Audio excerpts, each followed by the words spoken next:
డొక్కు బస్సులతో నడిపినటువంటి డొక్కు పరిపాలన చూసాము. 5 సంవత్సరాల వైఎస్ఆర్ పాలనలో జగన్మోహన్ రెడ్డి ముఖ్యమంత్రి ఉన్నప్పుడు ఒక్క బస్సు కూడా రాలే, కొత్త బస్సు వినుకొండకి. అలాగే రాష్ట్రంలో వచ్చిన కొత్త బస్సులు కూడా చాలా తక్కువ.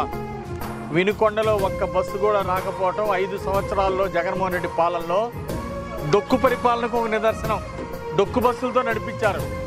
కానీ ఈరోజు చంద్రబాబు గారి పాలనలో కొత్త బస్సులు వచ్చిన 2 నెలల్లోనే 13 బస్సులు, కొత్త బస్సులు వినుకొండ డిపోలో లాంచ్ చేశాం.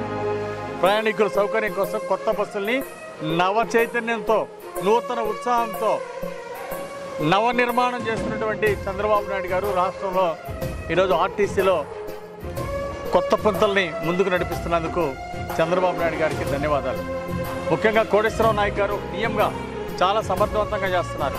ఎక్కడైతే విద్యార్థుల సమస్యలు ఉన్నాయో వాళ్ళకి కాలేజీలకు అందించడానికి, స్కూల్స్కి అందించడానికి, వాళ్ళకి సకాలంలో వాళ్ళ స్కూల్కి, కాలేజీకి అందించడానికి బస్సుల టైమింగ్స్ని అడ్జస్ట్ చేసి కొత్త సర్వీసులు కూడా పునరుద్ధరించడం జరిగింది.